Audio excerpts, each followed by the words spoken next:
بسم اللہ الرحمن الرحیم۔ سورۃ الفاتحہ یہ مکی سورت ہے جس میں 7 آیتیں ہیں۔ سورہ فاتحہ کے فضائل اور خصوصیات۔ سورہ فاتحہ کو قرآن کریم میں بہت سی خصوصیات حاصل ہے۔ اول یہ کہ قرآن اسی سے شروع ہوتا ہے، نماز اسی سے شروع ہوتی ہے، اور نزول کے اعتبار سے بھی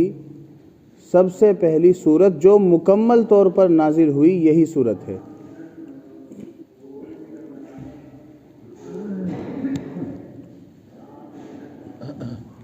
سورہ اقرا،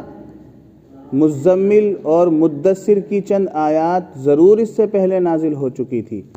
مگر مکمل سورت سب سے پہلے فاتحہ ہی نازل ہوئی ہے۔ جن حضرات صحابہ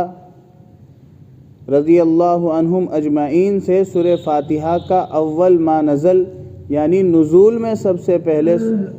پہلی سورت ہونا منقول ہے، ان کا مطلب غالباً یہی ہے کہ پوری سورت اس سے پہلے اور کوئی نازل نہیں ہوئی۔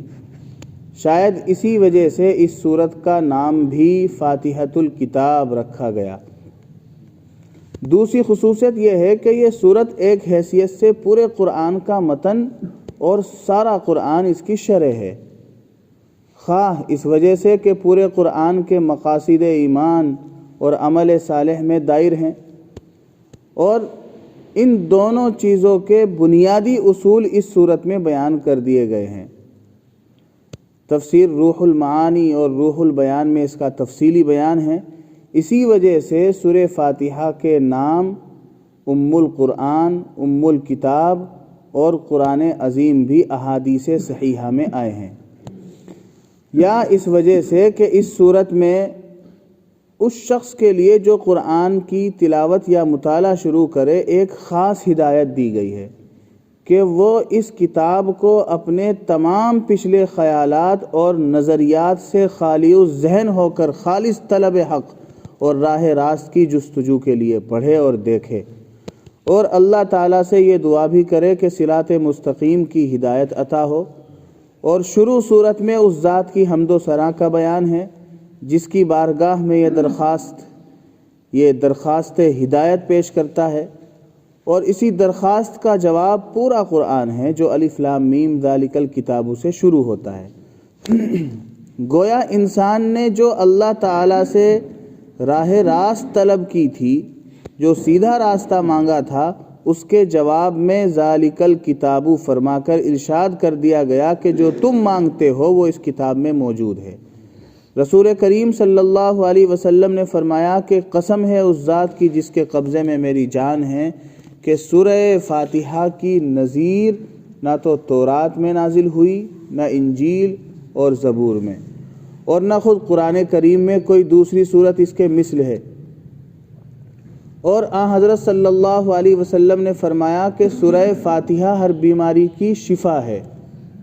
سورہ فاتحہ کا ایک نام حدیث میں سورہ شفا بھی آیا ہے، اور صحیح بخاری میں بروایت انس رضی اللہ تعالی عنہ مذکور ہے کہ رسول اللہ صلی اللہ علیہ وسلم نے فرمایا کہ قرآن کریم کی سب سورتوں میں عظیم ترین الحمدللہ رب العالمین ہے۔ بسم اللہ الرحمن الرحیم، شروع کرتا ہوں اللہ کے نام سے جو بڑے مہربان نہایت رحم والے ہے۔ بسم اللہ قرآن کی ایک آیت ہے، اس پر تمام اہل اسلام کا اتفاق ہے کہ بسم اللہ الرحمن الرحیم قرآن میں سورہ نمل کا جز ہے، اور اس پر بھی اتفاق ہے کہ سوائے سورہ توبہ کے ہر سورت کے شروع میں بسم اللہ لکھی جاتی ہے، اور اس میں ائمہ مجتہدین کا اختلاف ہے کہ بسم اللہ سورہ فاتحہ کا یا تمام سورتوں کا جز ہے یا نہیں۔ امام اعظم ابو حنیفہ رحمۃ اللہ علیہ کا مسلک یہ ہے کہ بسم اللہ بجز سورہ نمل کے اور کسی سورت کا جز نہیں، بلکہ ایک مستقل آیت ہے جو ہر سورت کے شروع میں 2 سورتوں کے درمیان فاصلہ اور امتیاز ظاہر کرنے کے لیے نازل ہوئی ہے۔ تلاوت قرآن اور ہر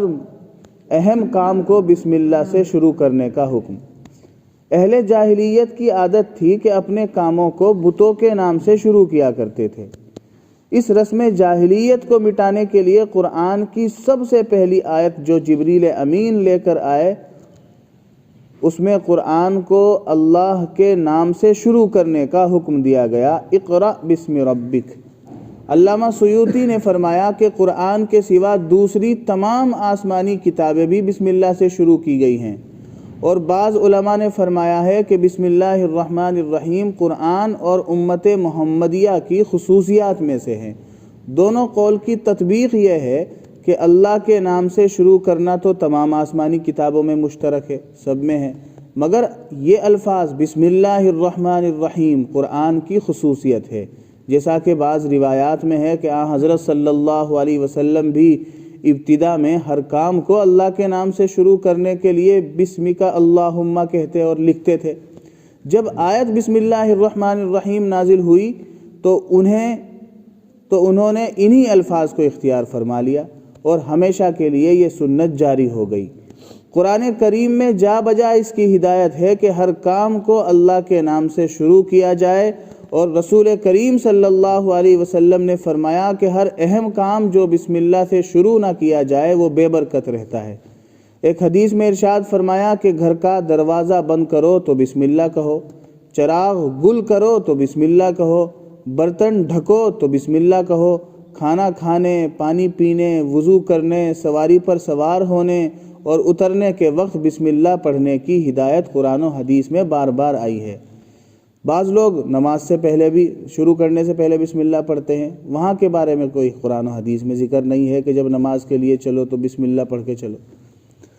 ہر کام کو بسم اللہ سے شروع کرنے کی حکمت کل انشاءاللہ یہاں سے بیان کیا جائے گا۔ اللہ تعالی ہم سب کو نیک عمل کی توفیق عطا فرمائے۔ سبحان اللہ و بحمدہ، سبحانک اللہم